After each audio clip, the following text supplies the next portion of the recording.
এক শান্ত গ্রামের কোণে থাকতো এক বুড়ি। তার একটাই সঙ্গী, একটা সাদা ছাগল। এই বয়সে এত কষ্ট করে কেন? এটা কি তোমার পরিশ্রম করার বয়স নাকি?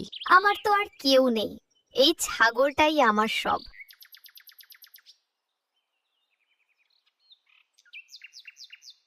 এক রাতে প্রবল ঝড় এলো।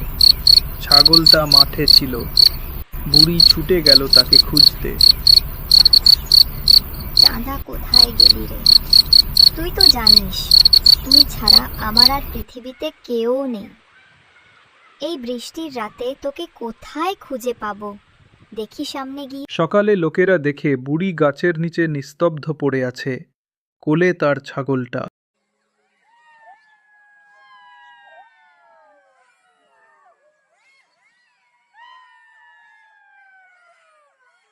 সত্যিকারের ভালোবাসা ত্যাগের মাধ্যমেই প্রমাণিত হয়। ভালোবাসা মানে শুধু নিজের জন্য নয়, যাকে ভালোবাসো তাকে শেষ নিঃশ্বাস পর্যন্ত রক্ষা করা।